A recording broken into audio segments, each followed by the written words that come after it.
What up, fam? It's your boy Dre. It's the TSOU podcast.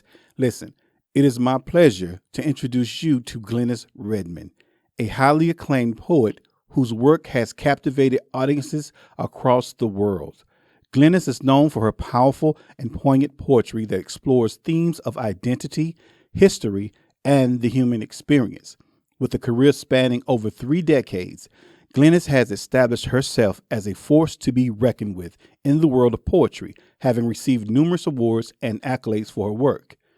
She has performed her poetry in venues ranging from coffee shops to universities to the Library of Congress, and also worked extensively as a teaching artist, inspiring a new generation of poets. In this interview, we will delve into Glenis' creative process, her views on the role of poetry in society, and her upcoming projects. Get ready to be inspired by the words of one of the most talented poets of our time and South Carolina's own Glenis Redmond. My guest, Glenis Redmond. Glenis Redmond, welcome to the TSOU podcast. Thank you for coming. How are you this morning? Good morning, Andre. I'm so glad to be here. It's a rainy day, but there's sunshine in the studio. So, hey. Yes. And I was a little bit like, it wasn't that cold, because 41 for me is not cold. Right. But it was really raining, and I'm like, okay, will she be able to get here? But you are a soldier. That's right. I'm a road warrior. You are a road warrior. I'm like the male people. Rain, shine, sleet, snow. Yes, it's not that early in the morning, and I always want to, like, reading your literature, reading your work, what is your morning routine to get started? Well, I get up, and one of the first things I do is I'm just very thankful to the Creator that I'm alive. And I get up and meditate. After I meditate, I say my prayers, and then I get started with my day with my cup of tea. And if I don't have engagements that I have to do out in the world, then I am very, very focused on my writing practice. Meditation seems to be really important. I did a interview with a yoga instructor. Yes. And they stress meditation. Do you believe we can probably use a little bit more meditation in the Black community? I really believe so, because what you're doing is you're just bringing, inner peace into your life. And it doesn't matter what's going on around you. When you meditate, you have this calm state within you, no matter what's happening in the world outside. So we can all benefit from some peace, some ease, and some flow. Yes. And I'm going to start with this. Destiny starts with an interesting backstory. I watched an interview with you and your dad in the family, and in an interview, he described, how you got here. Right. And I laughed. I was like, wow, that is, because when you look at I don't know if you watch any of the Marvel movies or DC movies, but there's always a backstory to the superhero or the villain, right? Right. And I felt like that was a great start to your life, right? It truly is. I didn't bring the poem, but I have a poem called AWO, absent without leave. And that's what my dad was. I mean, the backstory is, and I didn't know it until that moment in the documentary. I'm sitting there, and my dad tells my origin story. And I'm like, what? So, the story is that, he's in the military, he's in the Air Force, and he's on base, and then he applies for a leave, and so he gets the leave, and then he puts it in his pocket, goes home, spend time with the family, and when he gets back on base, he pulls out the leave, and it says leave denied.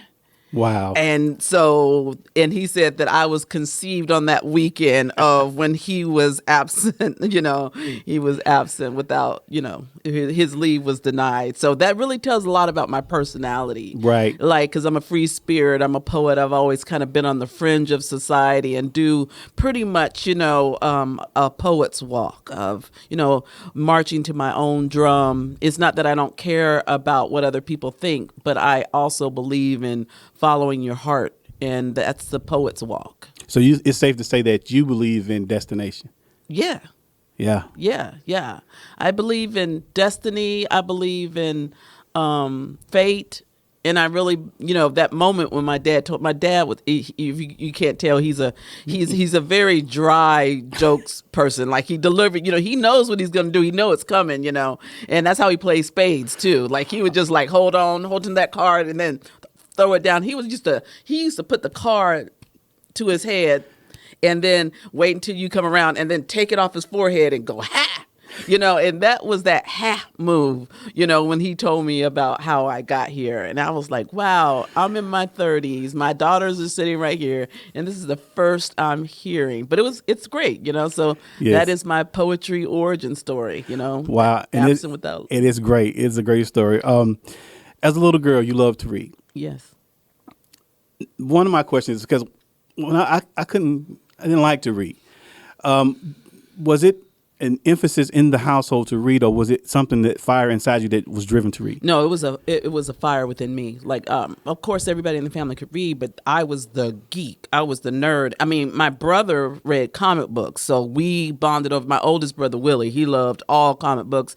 He liked the superheroes, and I like Archie and Casper the Friendly Ghost. I like all the I call it the soft comics. He liked the hard comics. But that was the beginning of my reading, and then I launched. I think I was 4 or 5, when I begged my mom to take me to the library to get my library card. And, the librarian said, well, you don't know how to write your name, so you can't get a library card. So I came home and I practiced. Of course, I didn't practice on paper. I practiced on the wall and with a green marker like and in the drawer. Yes, and I got a major butt whipping. And Mom's in that documentary too. Said we always knew she was going to be a writer. I said, well, why did I get a butt whipping? And but I was a voracious reader. I read everything I could get my hands on, starting at age 5, and that love affair has never ended with reading. Reading or writing, something hit me. It's always been said, but it just hit me the way I was reading your writing. We always stress the importance in power in words, right? Yes. The minister says power is in word, power in the tongue. But understanding your beginnings, there's power in absorbing words as well. Right. 1,968 Winters, like that is your go-to, right? Right. That is my initiation poem, the poem that just mirrored me and told me that I mattered. You say that at that moment, there was a steel in you, right? Yes. You being a teacher, do you teach your students on how to recognize that moment when it comes to you? Or can you tell us how to recognize that moment? So, that poem you're referring to, and I won't recite it here, but, it's a beautiful 1968 Winters of 1,968 Winter, of course, is pointing to the civil rights movement. But it has all this beautiful, like, black colloquial language. Like the first line of the poem is like, got up this morning feeling good and black. Okay, so here I am. I've read Alice in Wonderland, Ramona the Pest, Pippi Longstockings, but here I am, 11 years old, 5th grade. I had never read a black author. Of course, I had a black church. Like we had poems all the time. We'd lift every voice and sing as a poem. But I had never had a book in school mirror me. So that poem woke me up at that Black History program in the 5th grade and said, you matter. I'm talking to you. That's your grandma speaking to you. Here, these words, they care about you. So as a teaching artist, when I would go around the world, and I was with a performing troupe, Poetry Alive, and we would perform other people's work. And so that poem was the first poem. When I auditioned, it was the first poem I turned to. I didn't realize it was in the book. And I said, of course, I got to memorize this one. So I would share that poem with kids across the country, and they loved it. They got it. It's not just a funny poem. It is about if you are isolated as a black person in this white world. So, hey. But as a teaching artist in the classroom, I cannot make a child wake up. All I can do is bring the poems to them, set the environment, and hopefully that seed will grow. And fortunately, it has worked. You got to give them as many poems as you can, and you kind of meet them where they live. And when they see themselves, they recognize it. Right. You mentioned environment. That is really important. And family environment. The places you wind up, right. your path, the things you put around you. It's always said that the people you place around you. In your travels, has there ever been one particular student that stood out that you saw that same glow in them as in you? Oh, many. There's so many. I got so many poetry sons and daughters across the country. But I will never forget Shanita Jackson.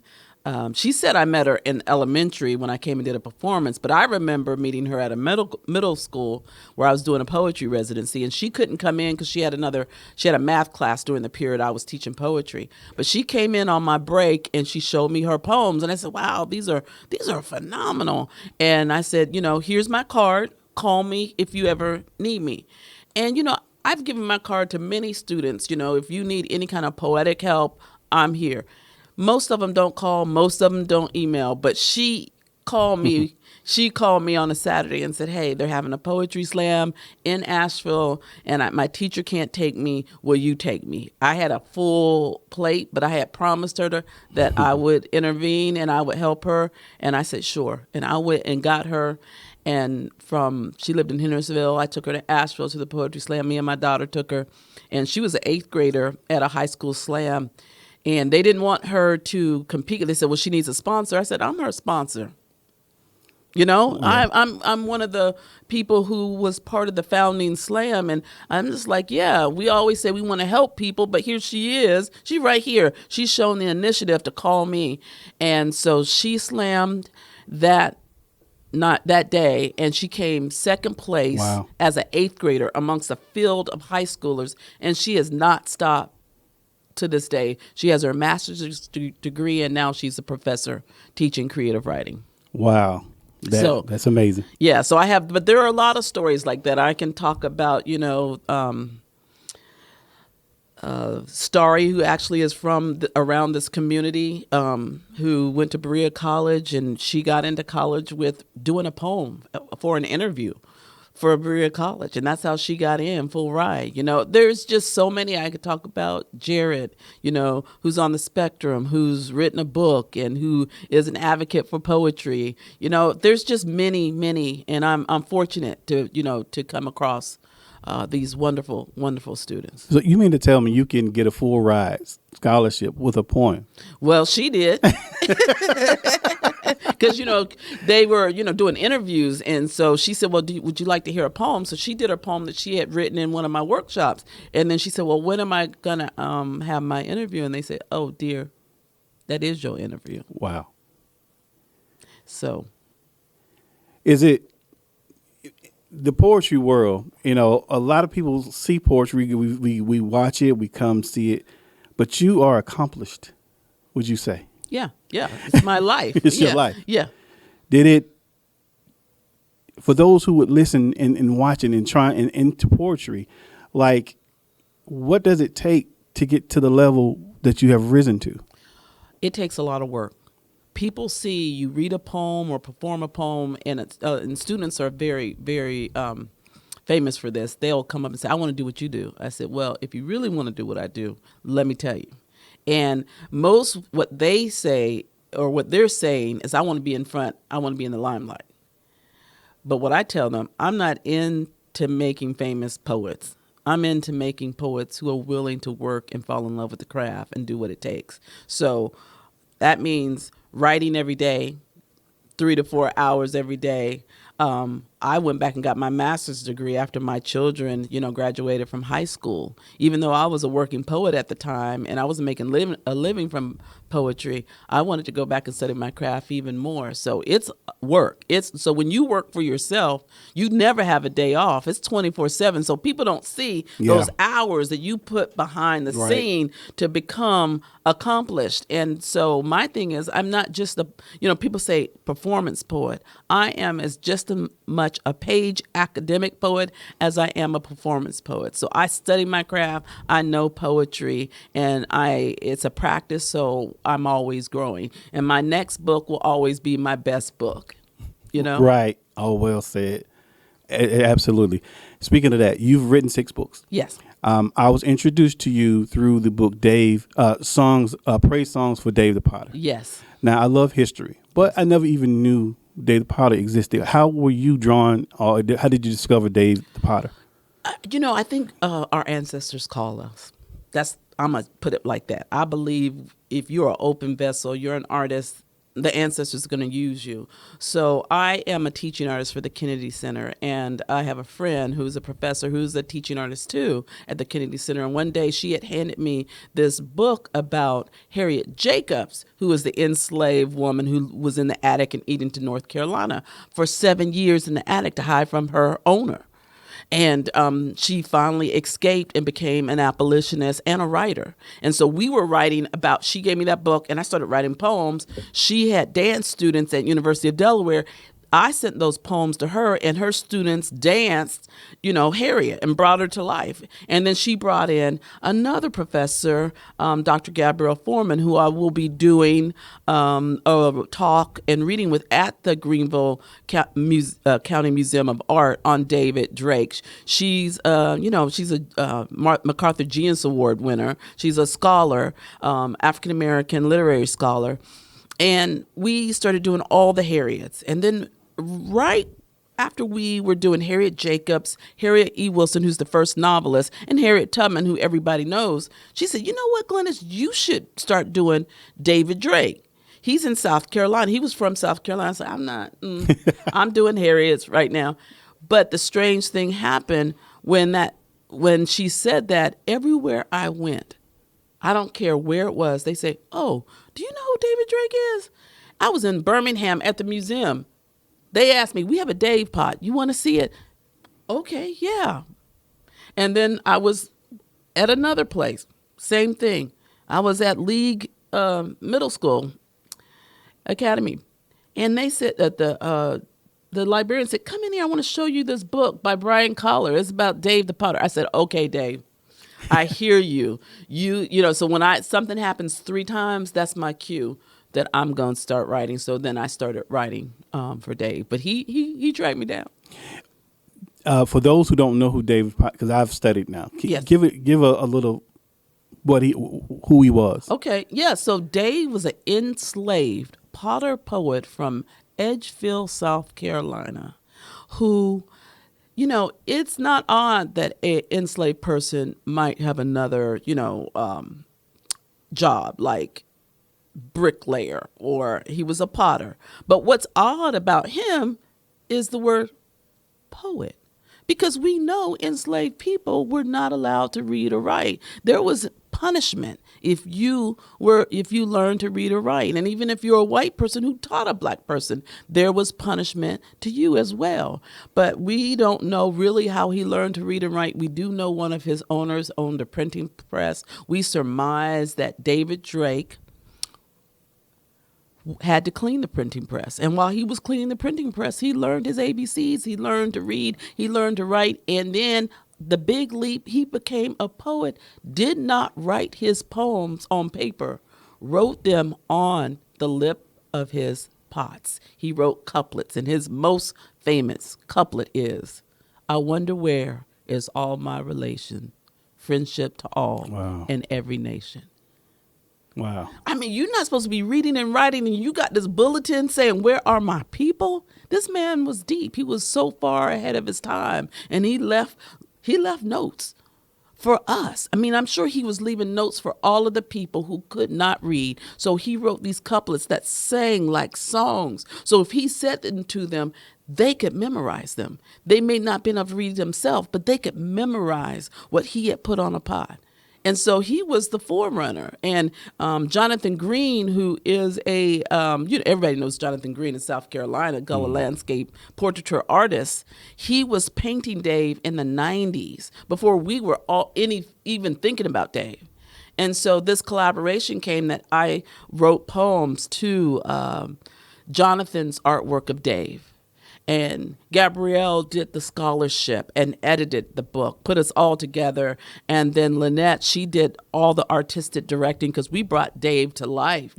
Von Neumann danced just right down the street. Right. He danced Dave, and we had all the students in it. It was a collaboration that we did for school children and for the community. So this book is a labor of love that took us 10 years to do. Wow, that is some great information. And Von Neumann, now, so that's right up the street from me. Right up the street. I need to see that dance. Is it on YouTube somewhere? I think if you go to, sharing our save our stories, sharing our stories. You just Google Lynette Overby, David Drake, University of Delaware. It will come up, and there is clips from the Harriet Project, the 3 Harriets, which is what I did, and also the David Drake. Wow, that's amazing. Thank you for that information. Yeah, so let me ask you this. You travel abroad. You Yes. traveled different cities, countries. Yes. That's a vantage point that a lot of us have not yet seen, eagle's eye view of a lot more than just where you stay. Right. What, as a black community, what is the advantage of seeing more? What are we missing? Well, I think instead of, I always, how they talk about the draft and drafting people to serve in the military, and I think it would be phenomenal. Instead of drafting people for the military, every person got 2 years to live somewhere else than the country that they live in. Because when you realize that the world is bigger than the block you live on, you get an expanded view. And you understand a lot of things. You see the differences, and those differences to me are superficial. Most of our differences in the world are superficial. Religion, how people dress, those sorts of things. I'm not saying religion is superficial. I mean that there is a deeper core thread running through humanity, that we're all alike. Like my first time going to Oman was my first time going to a Middle Eastern country. But the State Department called and said, hey, will you come do Black History Month here? And I'm like, yeah, I will. And at first I had some fear. I'm like, this is my first time. I don't know the culture. And it was the warmest, most beautiful experience in Oman. I mean, I was treated like royalty. I only had 4 engagements, but by the time I left there, I did 11 engagements, and people wanted to share their stories with me. I said, this is like people in our community. These people are our people. Like they welcome me in. And I think that's what we're missing is you would see that you have kinship. You have brother and sisterhood with someone way that you've never met, a culture that you'll see that there is a similarity. Like we're like Maya Angelou said, we're more alike than we are unalike. Right. And that's the gift of traveling. And I'm an Air Force kid, so I've traveled all my life. But, the beauty of traveling is you get to understand history and place, not from a book place, but living it. Living there. Yeah. That's amazing. I think that's important because I think when we're in a box and we don't go too far beyond where we stay. Right. We tend to think this is life. Mm-hmm. Mm-hmm. But abroad, you can say, no, that is not life. That's right. But even if you can't afford to travel, that's why I love books, because I traveled before I even got on an airplane. I had met so many different authors, Alice Walker, writing The Color Purple when I was 15, like I was there. Maya Angelou, I Know Why the Caged Birds Sing. I was there, and all the classics we read in school, it transported me. So you can travel without having to purchase an airplane ticket. Right. Now, my wife tells me when she reads, you're reading chapter books. Yeah. She's in that world. Yes. She sees the movie. I can't do that. So for people like me, right.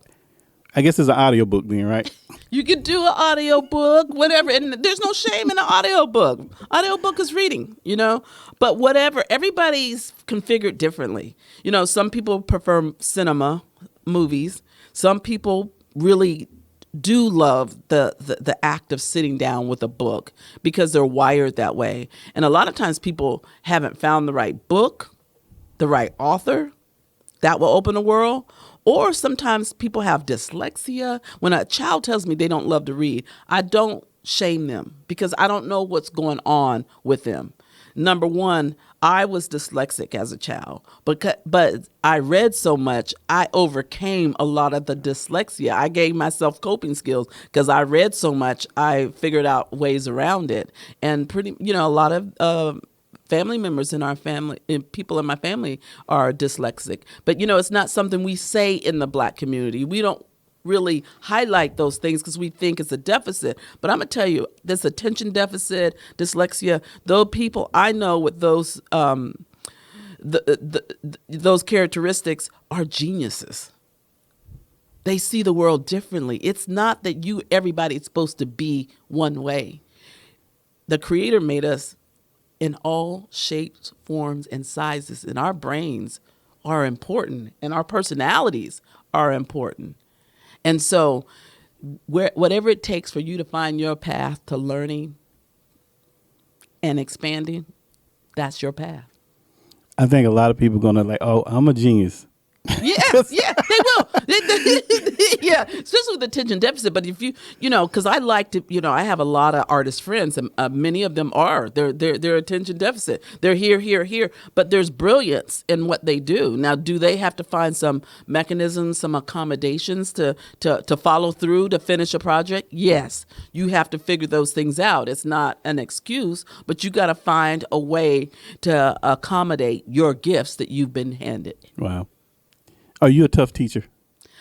I wouldn't consider, I'm a gentle encourager, but I do expect a lot. And I think when you see genius in someone, they know that you're doing it from a place of love. And so I don't shame anyone. I don't put people down. I play the strengths. Right. And so, because I never, when I was learning, if someone said, oh, well, you're horrible at math, which I was, that shut me down. If they say, you know what, I see you doing this, and I saw you reading the other day. I can help you in math. The way you are a reader, I can help you discover math the way you have discovered books. See, that is how I teach, because I teach the way I would have wanted someone to teach me. You probably get ready to get a lot of calls for some more stuff. In your bio, you describe yourself as imagination activist. Yeah. Explain that. I think we're all creative beings. People say, well, I'm not an artist. I'm not an artist. I'm like, no one, it's only in America that we think only the artists are creative. If you are a cook, that's culinary arts. My mother is a seamstress. I come from a line of amazing, they're artists.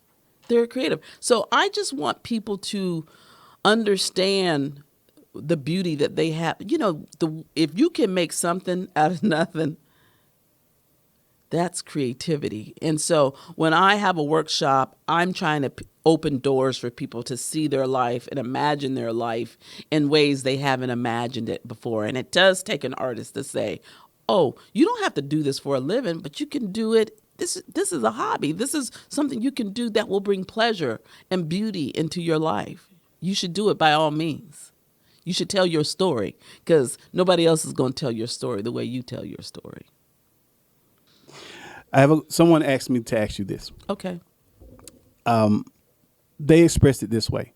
Anybody doing poetry is coming from a hurt place. Right. Is that a true statement?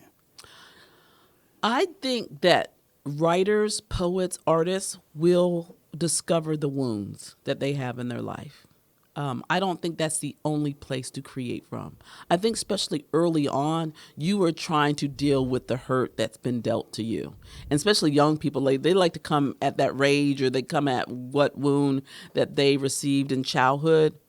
But I think as you become a professional, you don't just write from the wounds. You write from the place of joy, as well. And so that is also a new concept, especially of us as a Black community. We don't always have to revisit the trauma, but many of us have to get through that trauma.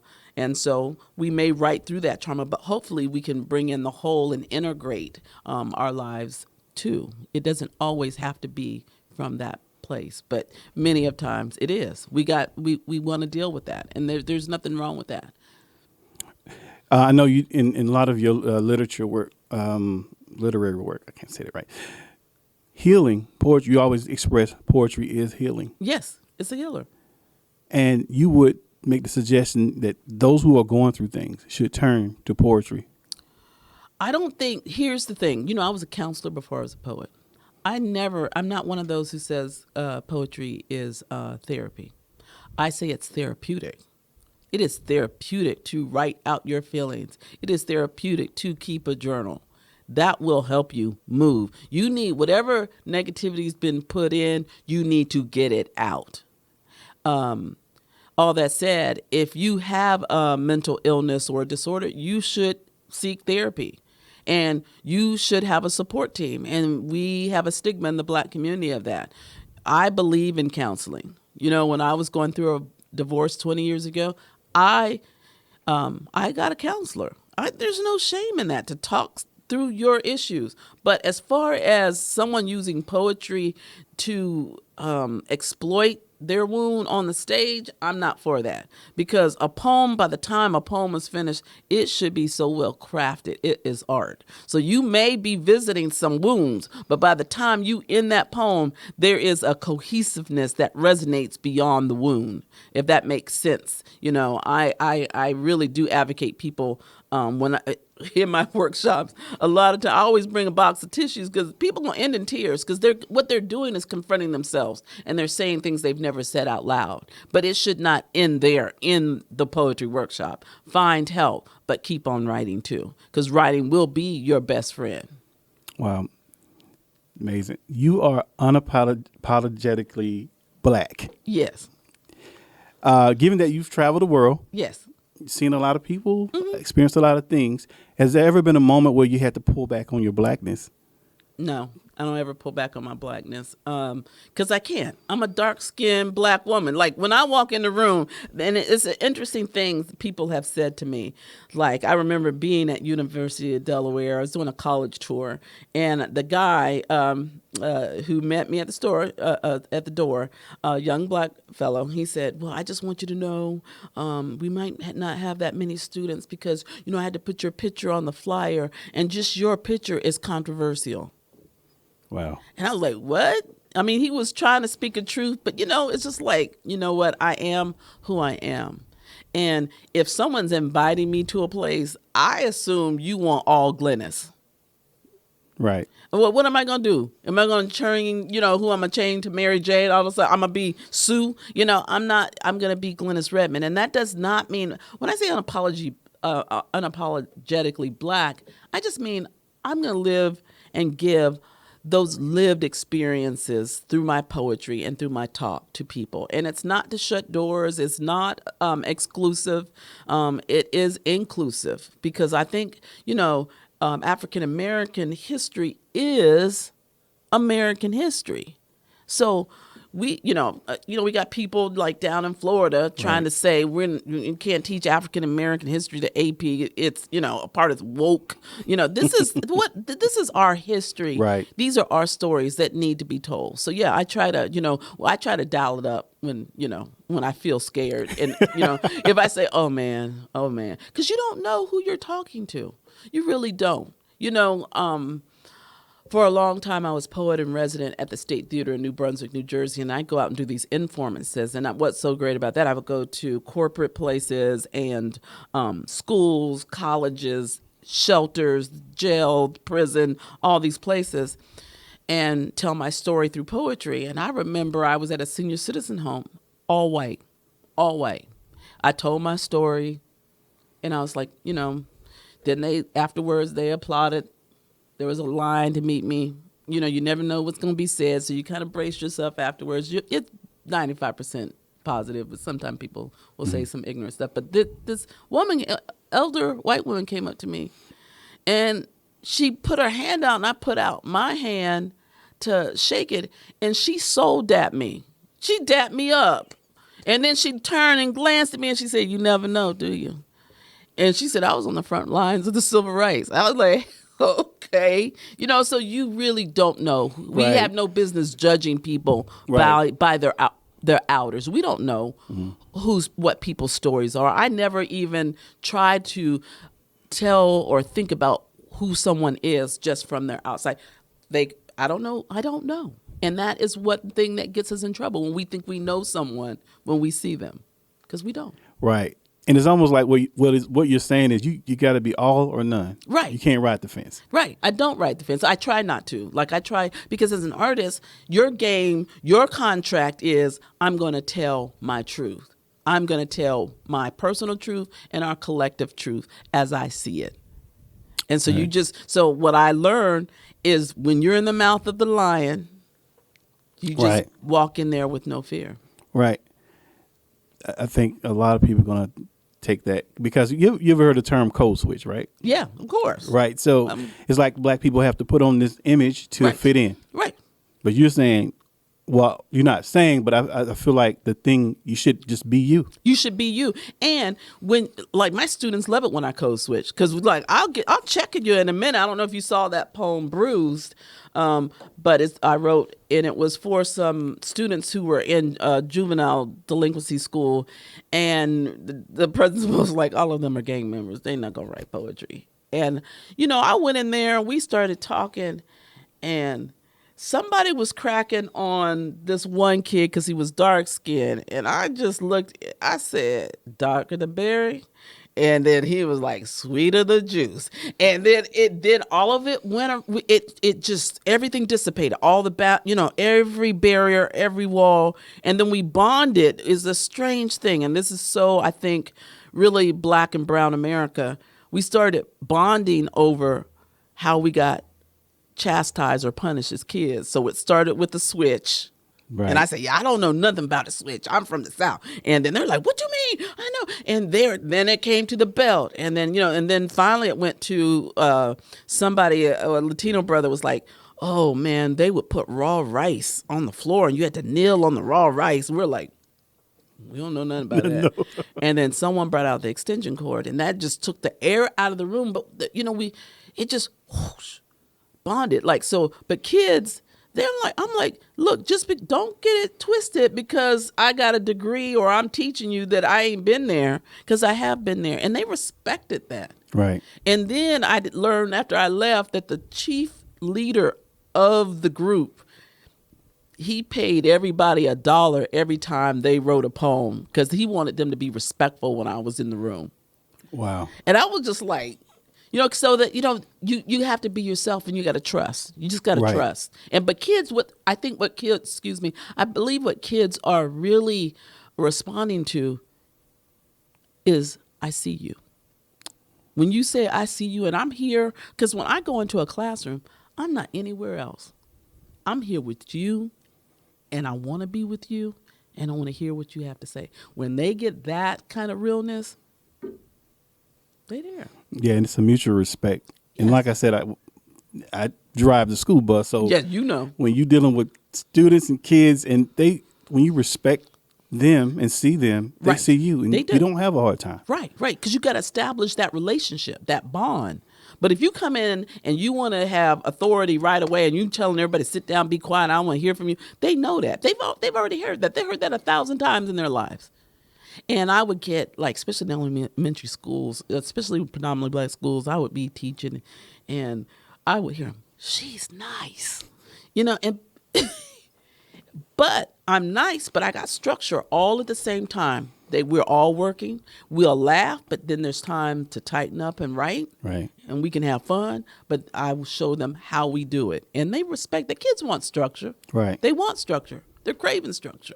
And it's sad for those who don't have that structure. And the ones. You see the ones who, it's not about the issue you're having with them. That's just a symptom. There's a bigger problem. Bigger issue. Yeah. Do you believe your structure comes from your family unit? It comes from, yes, my father being an artist, my mother being a seamstress and amazing culinary artist. It comes from my military background. I was in the military. I was a captain in the Army. I know most people are like, what?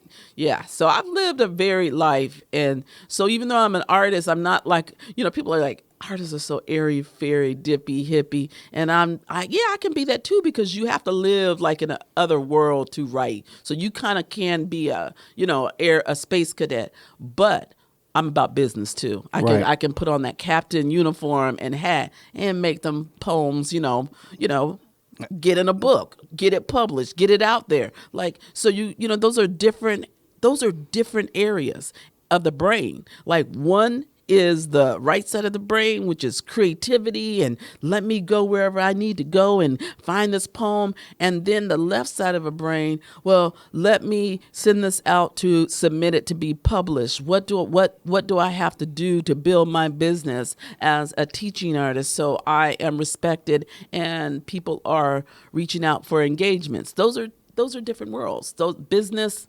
creativity. Those are two different worlds. Wow. Wow. Listen, as I was reading some of your writing, was it your parents that were sharecroppers or your grandparents? My grandparents. My parents were, sharecropper children. Children, Yeah. right. Mm-hmm. And you don't really, as I was reading, I'm like, okay, we're still here and we know this history. Yes. And I was reading how when schools start integrating, Right. you got that brunt. Or, I was born in 72. Mm-hmm. And school Baby. already integrated. What I was curious because I really want to know, like, what was that first experience like? So my sister, who is 7 years older than me, I don't think she'd mind me telling that.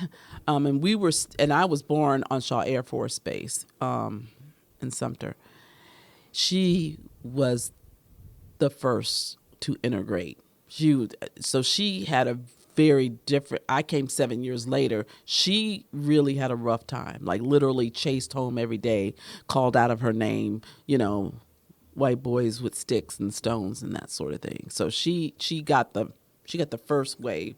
I have two brothers in between us, and we integrated pretty much every classroom we were in. If you look at our class pictures, we are the only one in every single class, and we didn't really know any differently. We just had to, learn that code switching. We had what we had at home and then what we had at school, and we rarely saw other. There were other black kids, but they weren't in our class. So it was isolating. It was racially isolating. Fortunately, there are 5 of us, so we a crew. We had each other. And my father was a jazz, blues, gospel piano player. We always had culture. My mother made our clothes. So we represented our culture well. But there were places where we could have had more cultural impact in the outside world, in the schools. Because I think I integrated all the way up until maybe 5th or 6th grade. That my best friend, Sonia Hawkins, who lives in Aviano, she lives in Atlanta now, but we were in Aviano, Italy together. When I heard that poem, 1968 Winter, she was in my class, and I think that was the first time I had, another black person in the class with me. So, and we've been friends all these years. Do you think, now that we're all integrated, Mm-hmm. is it an advantage to it or a disadvantage to the black community, just given the state of our atmosphere right now? It's a great question. And yes, we lost a lot during integration. So we were trying to gain economic equity through integration. But what we lost is community, that sense of community. Because when I talked, and I didn't have this experience, but when I talked to my parents, when they were at segregated schools, see, all the teachers, all black teachers, knew them and knew their mama too. So they would get in trouble at school by that teacher with permission from their parents, and then get in trouble when they got home. But it was done out of love. Right. Like, it was community. We had black dentists, black doctors, so integration pulled that apart. And so even our black teachers, when they were dispersed and went to white schools, they were disrespected in these schools. So we had a strength when we were together, and then that integration pulls that unity. It pulled it apart. And, I've been talking to do you know the Washington School? Because there was Sterling and there was Washington. And so those alumni, I've been talking to them recently, and the camaraderie that they talk about and the excellence that came out of there. Teachers, military, captains and officers and enlisted, professional entrepreneurs, all of that. It was like an incubator. It was like the Harlem Renaissance came up out of there. The art, the classical musicians and vocalists, and then also athletes and stuff like that. So there was, but it was still like they made no bones about it. It was rough economically. A lot of them did not have the money. The school didn't have the money. There was like one book for a class, or one beaker, for a, but they did it, and they strived, and they did it out of love, and so we lost something. We lost that essential taking care of thy brother. I mean, it's still here, but it diluted it in some aspects. And yes, there were gains by integration. We did get some gains, but the racial isolation for me and my siblings that happened, those 5-6 years were really tough, being the only one. And I think for sure that made me a poet. That's why I turned to books, because I was trying to find myself. Right. And I was trying to find my culture in books, because it wasn't right immediately in front of me. I happened to watch that the show Masterpiece on PBS, and it was Roberta Flack last night. And oh my gosh, I didn't know she was a genius. I knew she was an amazing artist, but I had no idea she was a prodigy. And then she had a collective to help her get those piano lessons. I didn't know she was classically trained piano player. Like, we rarely know those stories, but it took the Black community that gathered around her and got her to Howard University at age 15. Wow. So, that kind of, I was like, wow, where was that for me? Like, a little, not envious, but wishing that I would have had that kind of, being seen and placed. And so as a teaching artist, that's why when I see potential, I try to give students, it's not always about money. Yeah. It's about resources. It's like, say, why don't you try going down that path? Or here's this thing that you might apply to. So, we're trying to, our community, we are a resilient community. That's what I want to say in all of that. Like, from segregation to integration, we are resilient, but there's so much in the Black community that we still need, the resources that we need. And so that's why leaders, our good leaders and teachers, professors, and, whoever the village is, looks at us, and tries to, fill in wherever they can. Right. Wow. It is Black History Month. Is there anyone we need to recognize that really is not on the platform? Anyone that you would like to recognize for Black History Month? I write always about Black history and unearthing Black history. So David Drake, we talked about him, the enslaved potter poet. I am writing a book about Fountain Inn hero Peg Leg Bates, the one-legged tap dancer. I saw the video. Did you see the video? That was funny. Oh my gosh, it's amazing. He's amazing. And then also one person who I kind of miss, but I think everybody knew but didn't know, and he was a folk artist. His name is Heron Briggs, and he used to have a house like right off of Church Street, and he had all of these whirly gigs, like little airplanes and spinning things that he created by hand. And some people would ride by and think it was junk. Other people ride by and go, this is art. And he was showcased by Atlanta newspaper. And then my friend Lynn Greer, who's a white visual artist, she really started taking pictures of him, talked to him. I was living in Asheville at the time. But, I've been thinking about him a lot lately. Like, we have artists. We have so much genius in this community. And Heron Briggs was one of those geniuses that really, could have been even highlighted even more in his lifetime. So I think it's really important to shine a light on him. Thank you. Before I let you go, is there a poem you can share with the TSOU podcast? Sure. I brought my book. Yes. Let's see if I got one. I didn't pick one out. Oh, is that the listening? This is my latest book, The Listening Skin. Listening Skin. Yeah. I'm really excited about this book, and one reason I'm excited about it, I've been struggling with cancer for the last 3 years. And, I actually wrote this book or compiled this book while I was, trying to save my own life. So this book is a lifesaver. And poetry has always been a lifesaver for me. And literally this book did it. And I just this week found out it is up for the PEN American Open Book Award. I read it. And I'm so excited. Congratulations. Thank you. Thank you. Just, surprising. So you never know. You write as a writer, you write solitary, you put it out there, you don't know if it's going to go anywhere. So I'm pleased that it's getting some recognition. So I'll read this poem. It's called Afro-Carolinian. It's the first poem in the book, and it is a shout out to my grandmother, my maternal grandmother, who lived to be 109 years old. Afro-Carolinian. With Carolina on my lips, I sing a quilt, a crooked stitch that weaves its way around my pie-shaped state that conjures food.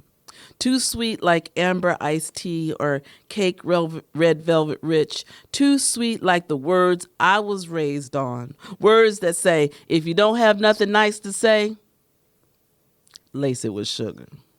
There's always more in the South, like the 2s and 3s coming out of my grandma's mouth. Hush your mouth, child. These words, not a command for silence, but a signal for the teller to keep on spinning because her words hit bone. Grandma's words were codes, lit lanterns. We gwine down yonder in the morning.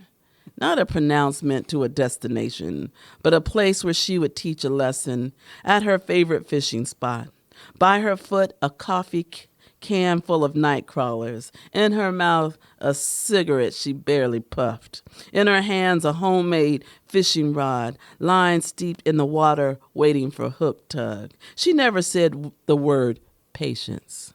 She just stood live oak-like, grounded in her own wisdom. A Baptist Buddha woman teaching be here now. Her uncanny ways taught me how to wait on the spirit. Hunch in her favorite recliner, King James Bible on the left, her eyes forward, soaking in wrestling, her faith rooted in the Lord and Ricky Steamboat. I was wrapped in how she would contort herself as if she were headlocking demons, choke holding them in Jesus' name, simultaneously burning tufts of hair in a glass ashtray raked from her comb so no one would work or root. Grandma taught me the truth was a complex helix rising. From her, I learned to watch as well as pray, and how the shackled speak in double tongues. As a second daughter of a second daughter, I began life as a shamefaced girl, too shy to string together words. I didn't open my mouth until I had something to say. I was busy looking in grown folks' mouths, collecting the old ways and placing them on my tongue. My first language was scratched from the land, sweet potatoes, collards, and black-eyed peas. As a second daughter of a second daughter, I straddled the abyss of the diaspora and the church pew, where I learned to speak Afro-Carolinian fluently. Some call it a backwards tongue. I call it a knowing, a spiritual that will carry you forward if you listen and learn how to sing it. Ooh, that's powerful. Thank you. Glenis Redmond, G-Red, yeah, that's Gaga, right. and all kind of different. That's right. You got it, my grandkids. You were reading. Yes. Thank you for coming on the TSOU podcast, The State of Us, the Progression of the Black Community. We really appreciate you, and the information you have provided is astronomical. It's very, very valuable. And I know you know that. You hear it all the time, but I'm just giving you more accolades and giving you your flowers. Thank you again. Well, thank you, Andre. Thank you for all you do for the community. I appreciate you.